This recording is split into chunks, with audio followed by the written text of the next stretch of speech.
사랑합니다. 오늘도 좋은 날입니다. 복된 날입니다. 같이 말씀해 보실까요? 오늘도 좋은 날입니다. 복된 날입니다. 존경하는 임석순 담임 목사님과 원로 목사님께서 섬기시고 또 존귀한 성도님들이 함께 동역하시는 한국중앙교회에 와서 하나님의 말씀을 증거하게 돼서 영광이라고 생각합니다. 이렇게 귀한 자리를 허락해 주신 목사님과 성도님들께 감사의 인사를 드립니다. 감사합니다. 우리 나눌 말씀 나누기 전에 잠깐 기도하고 말씀을 나누겠습니다. 하나님 아버지, 부족하 연약한 종, 하나님께서 귀하게 쓰시는 하나님의 교회에서 주의 말씀을 증거하기 원합니다. 이 시간 우리의 마음의 소원과 우리의 필요를 아시는 주님께서 각자의 필요대로 말씀하여 주시옵시고 성령께서 역사하여 주시어서 우리 마음 가운데 그 말씀의 씨앗이 30배, 60배, 100배 결실 맺는 귀한 시간 되게 하여 주시옵소서. 말씀을 전하는 자나 말씀을 듣는 모든 성도들이 함께 은혜 받게 하여 주시옵소서. 은혜라 하심을 감사드리며 예수님의 이름으로 기도했습니다. 아멘. 여러분들 혹시 인생의 터닝 포인트를 경험하신 적이 있습니까? 많은 사람들은요, 어떤 계기로 말미암아 인생이 급격하게 변화하기 시작하는 그런 전환의 순간들을 경험합니다. 바로 이런 전환의 순간들을 인생의 전환점 혹은 인생의 터닝 포인트라고 말합니다. 사고나 질병이나 혹은 어떤 우리가 살아가는 사람들의 사망, 이러한 일들이 인생의 터닝 포인트가 되기도 하고요.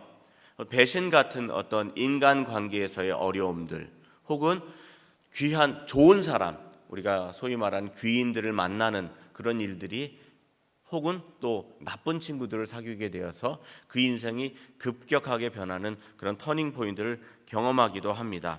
여러분들은 어떤 인생의 터닝 포인트를 경험하셨는지요?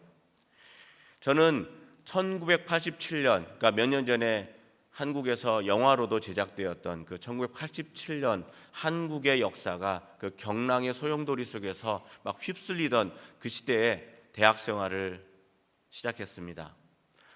그 당시에 대학생들은요, 강의실과 도서관에서 지낸 그런 시간들보다 그 길거리와 또 학교 앞의 다방과 당구장과 식당에서 보낸 시간들이 더 많았을 것 같습니다. 저도 다른 대학생들과 마찬가지로 그런 생활들을 보냈습니다. 그러던 어느 날이었습니다. 제가 학교 앞에 또 학교를 갔는데 강의가 없어서 다시 학교 앞에 거리를 배회하다가 점심시간이 되어서 이제 식당을 들어가려고 하는데 마침 그때 제가 친구 한 명을 만나게 됐습니다. 그때까지 모르고 지내던 그 저희과 동기였는데 그 친구와 함께 같이 점심 식사를 하면서 너무 그 친구가 마음에 들었어요. 그래서 제가 우리 좋은 친구 하자. 그리고 약속하고 밥을 맛있게 먹고 헤어졌습니다. 그런데 아쉽게도 저는 그 친구를 영원히 다시 볼 수 없었습니다. 왜냐하면 그 친구는 그 이튿날 학교에서 집으로 귀가하다가 지하철에 치여서 하나님 나라의 부르심을 받았기 때문입니다. 그런데 그 친구가 예수를 믿었는지 안 믿었는지 저는 잘 모르겠습니다. 어쨌든 저는 그런 계기로 말미암아서 인생의 터닝 포인트를 경험하게 되고 내가 이 짧은 인생을 어떻게 투자해야 할 것인가, 어떤 일을 위해서, 어떤 가치를 위해서 살아가야 하는 것인가라는 고민들을 하기 시작했습니다. 오늘 제가 왜 이 인생의 터닝 포인트를 말씀드리냐면요, 오늘 이 본문 창세기 12장이 바로 아브라함의 인생에 있어서의 중요한 터닝 포인트가 되기 때문입니다. 아브라함은요, 75세가 되기 전까지는 아주 평범한 인생을 살았습니다. 성경에도 별 기록이 없습니다. 그냥 아브라함은 75세가 되기 이전까지는 아주 평범한 그런 사람이었습니다. 그런데 아브라함은 75세에 하나님의 부르심을 경험하고 그 부르심에 올바르게 순종함을 통해서 아브라함이 존귀한 인생이 되었고요. 아브라함은 모든 민족의 축복이 되는, 열방의 축복이 되는 놀라운 그런 삶을 살기 시작했습니다. 다시 말하면요, 하나님의 부르심이 아브라함 인생에 있어서 가장 그런 역사적인 그런 터닝 포인트의 순간이 되었다는 말씀입니다. 하나님은 아브라함을 이렇게 부르십니다. 내가 너로 큰 민족을 이루고 내게 복을 주어 내 이름을 창대하게 하리니 너는 복이 될지라. 너를 축복하는 자에게는 내가 복을 내리고 너를 저주하는 자에게는 내가 저주하리니 땅의 모든 족속이 너로 말미암아 복을 얻을 것이라. 75세의 아브라함은 하나님의 위대한 부르심을 받았습니다. 사랑하는 성도 여러분, 이 부르심이 저와 여러분들에게는 어떠한 관계가 있을까요? 성경적으로 보면 신학자들은 이런 얘기를 해요. 부르심에는요, 두 가지 그런 분류로 구분이 된다고 말씀합니다. 그러니까 부르심엔 두 가지가 있다고 그래요. 첫 번째 부르심은요, 일반적인 부르심, 제너럴 콜. 그 제너럴 콜링은요, 그러니까 모든 그리스도인들에게 해당하는 부르심. 그러니까 하나님을 사랑하고 또 내 이웃을 내 몸과 같이 사랑하라는 것은 분명히 하나님의 부르심인데, 그 부르심은 모두에게 해당할까요? 아니면 개인적으로 여러분들 한 사람에게만 해당할까요? 모두에게 해당한 그런 일반적인 부르심입니다. 또 성경에는, 그리고 하나님이 우리를 향한 부르심에는요, 개인적인 부르심이 있습니다. 그러니까 하나님께서 나 개인을 위한 부르심과 여러분들을 향한 개인적인 부르심은 다르다라는 거예요. 저한테 아들 둘이 있는데 똑같이 아들 둘입니다. 그러나 나는 내 아이들에 대한 기대가 서로 다릅니다. 큰아이에 대한 기대와 또 작은아이에 대한 기대가 다르듯이 하나님께서는 똑같은 하나님의 자녀이지만 여러분들 개개인에게 주시는 부르심은 다를 수 있다는 거예요. 이것이 바로 개인적인 부르심입니다. 근데 오늘 이 하나님의 부르심, 아브라함을 향한 부르심, 열방의 복이 되게, 열방의 복을 주기 위해서 복이 되라는, 복의 근원이 되라는 이 부르심은 개인적인 부르심입니까? 아니면 일반적인 부르심입니까? 일반적인 부르심입니다. 맞습니다. 아브라함의 자손된 모든 그리스도인들은 아브라함 아래에서 이 모든 민족의 복이 되라고 하는 그 부르심을 받았습니다. 다시 말하면요, 우리 모든 그리스도인들은요, 하나님의 축복이 흐르는 통로가 되라는 그런 부르심을 받았습니다. 아멘. 그러면 우리 전후 좌우의 성도님들께 말씀해 보겠습니다. 저는 하나님의 축복이 흐르는 통로입니다.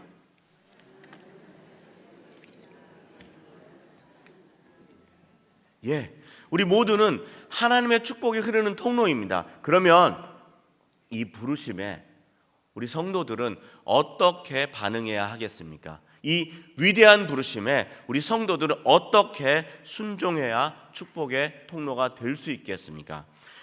본문이 우리에게 주시는 첫 번째 교훈은요, 익숙한 것을 포기하고 나그네가 되라는 것입니다. 저를 따라하겠습니다. 익숙한 것을 포기하고 나그네가 되라. 12장 1절에 밑에 한 장 보여주시겠습니다. 그 하나님께서는 아브라함을 부르실 때 어떻게 부르시냐면요, 너는 너의 고향과 친척과 아비집을 떠나라, 이렇게 말씀하셨습니다.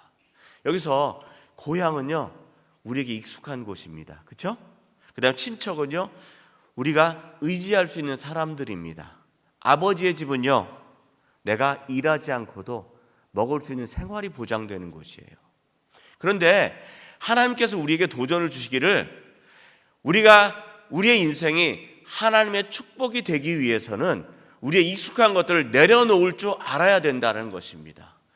여러분들에게 익숙한 그 장소, 여러분들이 좋아하시는, 여러분들이 의지하는 것이 무엇인지는 저는 잘 알 수 없습니다. 그러나 분명히 하나님께서는 여러분들 개인에게 말씀하시는 것이 있을 것입니다. 사랑하는 자녀야, 내가 의지하고 내가 익숙해하고 네가 사랑하는 것들을 하나님 나라를 위해서 내려놓으라.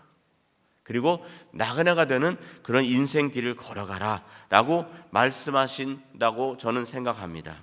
근데 나그네의 인생은요, 참 괴롭습니다. 참 고달픕니다. 아브라함은요, 거의 평생을 나그네 인생을 살았는데, 아브라함이 그 아내 사라가 죽고 나서 장사할 땅조차도 없었습니다. 그래서 나중에 그 땅을 사는데, 그 막벨라 동굴을 사는데, 성경학자들이 이런 얘기를 해요. 아브라함이 지불했던 그 금액이 그 당시 시가의 몇 배라고. 그러니까 현지인들이 이방인들을 혹은 나그네들을 아주 크게 대접한 그런 일입니다. 저도 예전에 중국에서 많은 이런 일들을 경험했습니다. 나그네 인생은 참 괴롭습니다. 저도 사실은 인생의 절반 이상을 나그네의 인생을 보냈습니다. 지금 벌써 제가 해외에서 생활한 지가, 선교지에서 생활한 지가 절반이 넘었어요. 그러니까 많은 어려움들을 겪었지요. 그래서 제가 언젠가 한 번은 낙심이 됐습니다. 낙심이 돼서 너무 힘들고 괴롭고 외로워서 기도했는데 문득 깨달은 게 있었어요. 내가 사랑하는 예수님도, 내가 따르는 예수님도 평생을 이 땅에서 나그네로 살아가셨다는 그 사실을 깨닫고 제가 위로를 받았습니다. 사랑하는 성도 여러분, 여러분들은 나그네 아니라고 생각하십니까? 아닙니다. 여러분들도 나그네입니다. 성경은 우리에게 말씀하십니다. 우리 모든 그리스도인들은요, 본질적으로 이 땅에서는 다 나그네입니다. 그래서 베드로 사도는요, 우리 성도들을 권면할 때 사랑하는 자들아 거류민과 나그네 같은 너희를 권하노니, 이런 말씀으로 우리 성도들을 격려하십니다. 다시 말하면요, 모든 그리스도인들은요 나그네입니다. 왜? 우리의 본향, 우리의 시민권은 하늘나라에 있고 우리는 잠깐 이 땅에 와서 거주하다가 다시 돌아가야 하는 그런 나그네일 뿐이라는 거예요. 그래서 우리 사랑하는 성도들, 여러분께서 이 땅에서 거주하는 것이 참 어려운 그런 상황이에요. 왜냐하면 우리는 이 땅의 법도대로 살아가길 원하지 않기 때문에, 이 땅의 법도하고 우리가 따르고 또 우리가 준수해야 될 법도는 하나님 나라의 법도인데, 하나님 나라의 법도대로 이 땅에서 살아갈 때는 이 땅의 백성들이 우리를 배척하고 핍박하고, 또 우리는 왕따 당하기도 하고요, 또 서러움 당하기도 하고요. 그래서 우리는 이 땅에 살아가기 참 어렵고 힘듭니다. 그럼에도 불구하고 하나님께서는 우리에게 말씀하십니다. 우리의 익숙한 것들을 내려놓고 나그네가 되는 삶을 살아갈 때, 그때서야 비로소 우리는 모든 열방의 축복의 통로가 되는 삶을 살 수 있다고 말씀하십니다. 사랑하는 성도 여러분, 우리가 하나님의 말씀대로 우리의 모든 익숙한 것들을 내려놓고 또 나그네의 삶을 살아감으로 열방의 복이 되는 여러분들 되시기를 주의 이름으로 축복합니다. 축복의 통로가 되기 위해서 우리가 어떻게 순종해야 합니까? 본문이 우리에게 주시는 두 번째 교훈은요, 매일매일 시작하는 삶을 살아가라는 것입니다. 따라하겠습니다. 매일매일 시작하는 삶을 살아가라. 본문은 우리에게 말씀하십니다. 하나님께서 말씀하셨습니다. 내가 네게 보여줄 땅으로 가라. 하나님께서 아브라함에게 말씀하실 때 어디로 가라고 말씀하십니까? 내가 네게 보여준 땅? 맞습니까? 아닙니다. 보여줄 땅. 그러니까 아직 안 보여주신 거예요. 그리고 최종 목적지가 가나안인지 아닌지 말씀하지 않으셨습니다. 그리고 또 친절하게 어떤 중간 기착지를 경과해서 어떤 길을 가야 할 것인지도 말씀하고 계시지 않습니다. 다시 말하면요, 아브라함이 걸었던 길은요, 매일매일 시작하고 매일매일 걸어가야 하는 삶을 살아갔다는 것입니다. 매일매일 시작하는 삶을요 살아가는 것은 쉽지 않습니다. 이스라엘 백성이 왜 광야에서 40년 동안 그렇게 어렵게 살았냐면요, 장막 생활을 하고 매일매일 옮겨 다녔기 때문입니다. 매일매일 만나하고 메추라기를 통해서 공급받았습니다. 그런데 여러분, 이게 좋을 것 같지만 사실은 하나님을 완전히 신뢰하지 않으면 보장이 없어요. 왜냐하면 오늘 내가 만나, 오늘 먹을 거 거두었는데 내일 만나가 있으리라는 보장이 있을까요, 없을까요? 없다고 생각할 수도 있습니다. 그죠? 엘리야가 까마귀가 공급하는 그걸 통해서 떡을 공급받았는데, 그러면 내가 이 오늘 아침에 떡을 먹었는데 오후에 혹은 내일 떡이 있을까 없을까 고민할까요, 안 할까요? 고민할 수도 있습니다. 매일매일 시작하는 삶은 어려운 삶입니다. 나그네 삶 어려운 삶이라고 제가 말씀드렸는데 제 얘기를 한번 해보겠습니다. 제 아내가 저한테 시집 오기 전에는 이사를 거의 안 다녔다고 합니다. 근데 제 아내가 저한테 시집 와서 이사를 다니기 시작했습니다. 처음에는 좋아했어요. 이사 다니는 게 참 좋았대요. 근데 나중에 너무 많이 이사 다니니까 저희가 한번 쉬어봤어요. 도대체 이사를 몇 번 갔나. 근데 한 20번까지 쉬다가 그 다음에 포기했어요.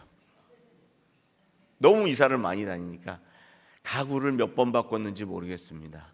그리고 우리가 도대체 어디를 이사 다니는지조차도 기억할 수 없을 만큼 많이 이사를 다녔기 때문에 우리 깨달았습니다. 이런 삶이 쉬운 삶은 아니구나. 맞습니다. 매일매일 이사 다니는 그런 매일매일 출발하는 삶은 쉬운 그런 삶이 아닙니다. 그런데 그럼에도 불구하고 하나님께서 우리를 부르신 그 부르심은요, 매일매일 다시 시작하는 삶을 살아가라는 거예요. 제가 지금 중국을 떠나기 전에 한 4년 전에 중국을 떠났습니다. 근데 중국을 떠나기 전에 그 전에 했던 사역들이 있는데, 그게 이제 무슨 사역이었냐면요, 그때 이제 제가 이제 중국 교회를 바라보는 그 관점이 어떤 관점이었냐면, 중국 교회도 이제 어느 정도 성장을 했고, 이제는 중국 교회도 한국 중앙교회처럼 이렇게 선교사들을 파송하고, 그리고 온 세계 열방을 축복하는 그런 선교 사역을 시작해야 됐다는 그런 생각을 했습니다. 그래서 중국의 교회들 네트워킹을 했고요. 그래서 중국의 교회들 네트워킹을 해서 그 다음에 그 선교원금을 모으고요. 그리고 또 중국 선교사, 그러니까 중국 선교사들을 선발해서 리크루트해서 훈련해서 파송하는 그런 사역들을 했습니다. 이제 그런 과정 가운데 제가 담당했던 일이 있습니다. 제가 어떤 일을 담당했냐면 그 선교사들을 리크루트하고, 그러니까 인터뷰하고, 그다음 면담하고, 그다음에 이제 이 사람을 받아들일 것인지 말 것인지, 그리고 훈련할 것인지 말 것인지를 결정하는 그런 역할을 했습니다. 제가 늘 이제 인터뷰를 오래 하죠. 이제 오래 한 1시간, 2시간을 합니다. 그래서 얘기를 쭉 하고, 그러고 이제 마치기 전에 항상 물어보는데, 혹시 물어볼 질문 있습니까? 물어보면 그 선교사 후보생들이 저한테 꼭 물어본 질문이 있습니다. 그게 뭐냐면, 선교사님, 만약에 이 선교회에서 저희들을 허입해서 파송을 하시면 어느 지역으로 저희를 파송하시겠습니까? 우르무치요? 아니면 티벳이요? 어느 나라요? 이런 식으로 물어봅니다. 그럼 제가 꼭 또 대답해 주는 대답이 있습니다. 뭔지 아시겠습니까? 안 가르쳐 줍니다. 몰라도 됩니다. 왜냐하면 부르심의 삶은 알고 가는 삶이 아니라 모르지만 믿음으로 매일매일 걸어가는 삶이기 때문입니다. 축복의 통로가 되기 위해서 우리는 익숙한 것들을 포기하고 매일매일 시작하는 삶을 살아가야 한다는 사실을 명심하시면서 매일매일 새로 삶을 시작하는 여러분들 되시기를 주의 이름으로 축복합니다. 축복의 통로가 되기 위해서 우리가 하나님의 부르심에 어떻게 순종해야 합니까? 저를 따라하겠습니다. 어디서든 예배자의 삶을 살아가라. 7절부터 8절까지 한번 읽어보겠습니다. 같이 읽겠습니다. 7절부터 8절까지요. 시작. 내가 이 땅을 네 자손에게 주리라 하신지라. 자기에게 나타나신 여호와께 그가 그곳에서 제단을 쌓고 거기서 베델 동쪽 산으로 옮겨 장막을 치니 서쪽은 베델이요 동쪽은 아이라. 그가 그곳에서 여호와께 제단을 쌓고 여호와 이름을 부르더니. 7절부터 8절까지 아브라함이 약속의 땅을 가지요. 그래서 약속의 땅에 도착해서 거기서도 이사합니다. 그런데 거기서 가는 곳마다 아브라함이 중복해서 하는 일이 있습니다. 그게 뭡니까? 제단을 쌓고 하나님께 예배를 드리고 하나님께 부르짖었다라는 겁니다. 여기서 부르짖는다는 이 원어는요, 그냥 그냥 조용히 기도한다는 그런 말이 아니라 하나님께 크게 마음을 쏟아내면서 기도했다라는 거예요. 아브라함은요, 나그네 인생에서의 그 괴로움이 많았는데 그 인생에서의 괴로움들을 기도로 승화시키는 그런 믿음의 비결을 알고 있었습니다. 오늘 우리 모든 성도들이 아브라함의 믿음의 비결을 배웠으면 좋겠습니다. 여러분, 우리 나그네의 길에서 가장 필요한 게 뭘까요? 내 가족을 지킬 수 있는 힘? 재산? 인간관계? 혹은 내가 열심히 노력하면 삶이 좋아질까요? 꼭 그렇지 않다고 저는 생각합니다. 나그네 길에서, 인생길에서 가장 중요한 거는요, 이 무엇보다도 가장 필요한 것은요, 하나님의 은혜입니다. 은혜. 그래서 오늘 이 자리에 나왔을 때 하나님 앞에서 간구했으면 좋겠습니다. 하나님, 내 인생에 하나님의 은혜가 필요합니다. 하나님, 내 가정에 하나님의 은혜가 필요합니다. 하나님, 내 자녀 하나님의 은혜가 필요합니다. 하나님, 우리 교회, 하나님, 우리 조국 대한민국 하나님의 은혜가 필요합니다 라고 고백하면서 하나님 앞에 나오시는 여러분들 되시길 주의 이름으로 축복합니다. 말씀의 결론을 맺겠습니다. 선교사로서의 삶이 결코 쉽지는 않았습니다. 솔직하게 말씀드리면 많은 어려움들이 있었습니다. 여러 어려움들이 있었는데요, 그 중에 하나가 경제적인 어려움입니다. 늘 쉽지 않은 그런 생활을 했습니다. 또 정처 없는 그런 나그네의 삶이었기 때문에 늘 언제나 소속되지 않은 혹은 늘 괴로운 생활을 했던 것 같습니다. 또 어려움들은요, 외로움이었습니다. 우리 아이들이 19살이 되어서 한국에 와서 대학생활을 시작하기 전까지는 한 번도 저희 부모님 그리고 그러니까 우리 아이들의 할아버지 할머니, 외할아버지 외할머니에 주시는 세뱃돈을 받아본 적이 없습니다. 저희는 모든 명절을 다 선교지에서 보냈던 것 같습니다. 참 외롭게 보냈었던 것 같아요. 그런데 이 모든 어려움보다 더 어려웠던 거는요, 이런 게 아닙니다. 저한테 있어서는 바로 사역에서 어떤 열매가 잘 보이지 않을 때 참 마음이 어렵고요, 괴로웠습니다.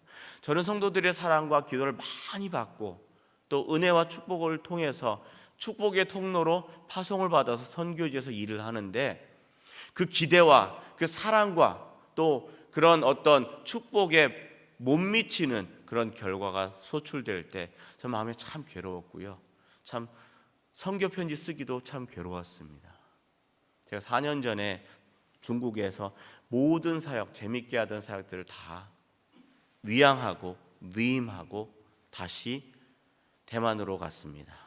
대만에서의 사역은 처음부터 시작하는 그런 사역이었습니다. 그러니까 더 마음이 어려웠습니다. 내가 원하는 대로 사역은 따라주지 않고 또 사람들도 저를 인정해주지 않고 그런 상황 가운데 참 마음이 어려웠을 때 그 영적인 슬럼프가 왔습니다. 그때 제가 아브라함의 인생을 연구하면서 얻었던 깨달음이 하나 있습니다. 그리고 그걸 통해서 위로를 받았습니다. 바로 그 깨달음은 뭐냐면요, 하나님께서 아브라함을 향하신 그 부르심은 굉장히 위대하고 크고 놀라운 일임에도 불구하고 하나님께서 아브라함에게 요구하신 혹은 하나님께서 아브라함에게 성취하라고 명령하신 일은 아주 적다라는 거예요. 한번 생각해 보세요. 아브라함이 하나님의 부르심, 그 위대한 부르심을 받고 길을 떠났죠. 그래서 길을 떠나서 약속의 땅에 도착했죠. 그래서 약속의 땅에서 도착해서 대단한 일 했습니까?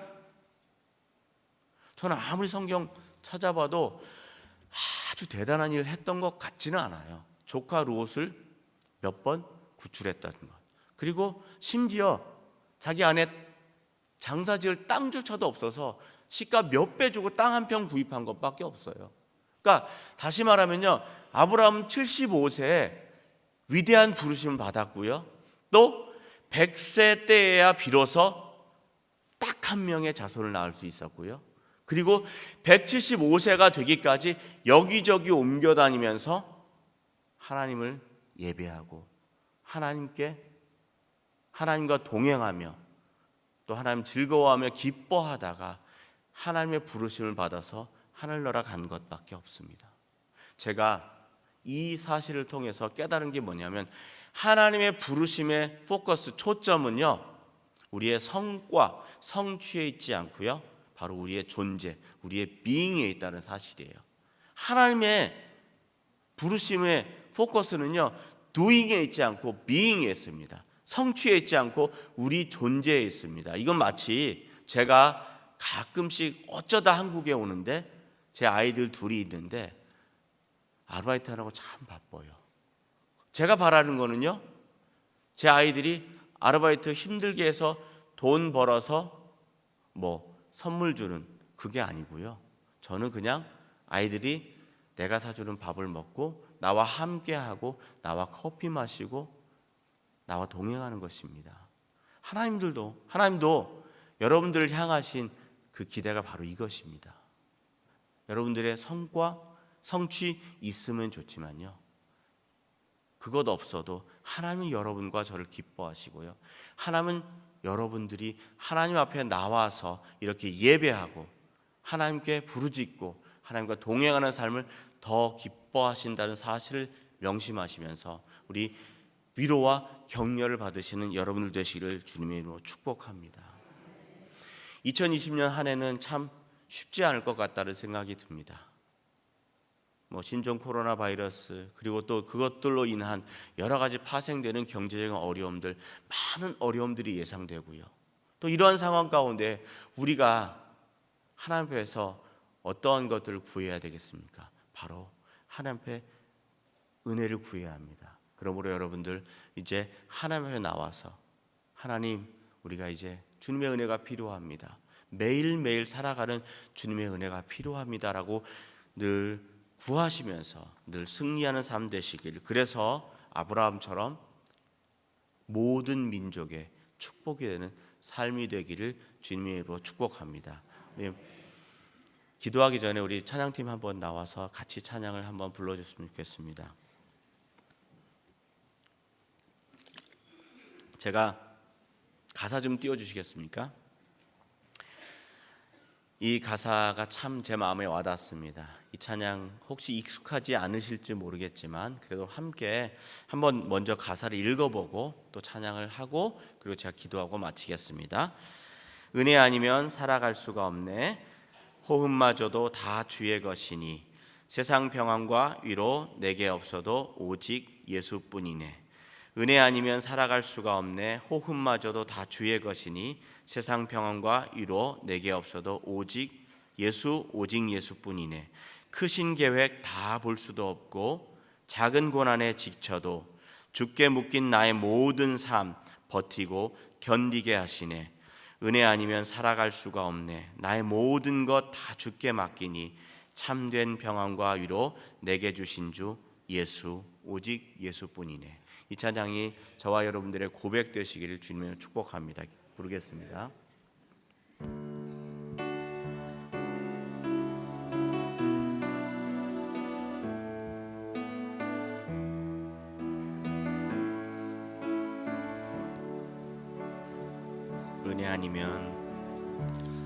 은혜 아니면 살아갈 수가 없네, 호흡마저도 다 주의 것이니, 세상 평안과 위로 내게 없어도 예수, 오직 예수뿐이네.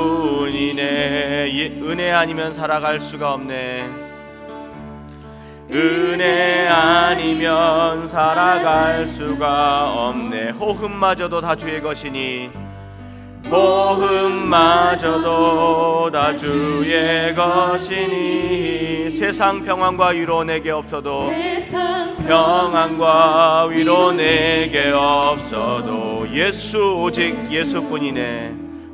오직 예수뿐이네. 크신 계획 다 볼 수도 없고 크신 계획 다 볼 수도 없고 작은 고난에 지쳐도 주께 묶인 나의 모든 삶 주께 묶인 나의 모든 삶 버티고 견디게 하시네.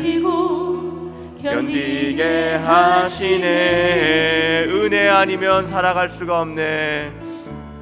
은혜 아니면 살아갈 수가 없네. 모험마저도 다 주의 것이니 나의 모든 것 다 주께 맡기니 세상 평안과 위로 참된 평안과 위로 내게 주신 주 예수 오직 예수뿐이네. 우리 다같이 주님 앞에 나와서 기도하겠습니다. 주님, 내가 은혜 없으면 살아갈 수 없는 연약한 존재임을 고백합니다. 하나님, 이 시간에 은혜의 보좌 앞에 나왔습니다. 주님, 값없이 주신 은혜 주시옵소서. 그래서 내가 오늘도 그리고 내가 오늘 2020년을 살아갈 수 있는 그런 용기와 또 힘 주시옵소서. 나의 삶 가운데, 나의 자녀 가운데, 우리 가정 가운데, 우리 교회 가운데, 우리 대한민국에 그리고 온 세상 가운데 주님 은혜가 필요합니다라고 고백하는 그런 기도했으면 좋겠습니다. 우리 두 손 들고 주님 앞에 기도하겠습니다. 주님 아버지 하나님 도와주시옵소서. 하나님, 나는 연약합니다. 부족합니다. 나는 늘 쓰러지고 넘어지고 넘어지고 실족합니다. 하나님, 그럼에도 불구하고 다시 한번 주님 앞에 나왔습니다. 주님 은혜 주시옵소서. 주님 은혜 주시옵소서. 주님, 우리 삶 가운데 은혜 주시옵시고 우리 자녀 가운데 은혜 주시옵시고 주님, 우리 교회에 은혜 주시옵시고 주님, 우리 사랑하는 조국 대한민국에 은혜 주시옵소서. 하나님, 우리 사랑하는 선교 현장에 은혜를 주시옵소서. 하나님, 우리 사랑하는 성도들이 기도하고 간구하는 것 주님 아시오니 주님 기억하여 주시옵시고 주님 은혜 주시옵소서. 할렐루야. 도와주시옵시고 아버지 도와주시옵시고 아버지 간절히 바라옵고 합나이다. 아버지 도와주시옵시고 크신 계획 다 볼 수도 없고 크신 계획 다 볼 수도 없고 작은 고난에 지쳐도 주께 묶인 나의 모든 삶 주께 묶인 나의 모든 삶 버티고 견디게 하시네. 버티고 견디게 하시네. 은혜 아니면 살아갈 수가 없네.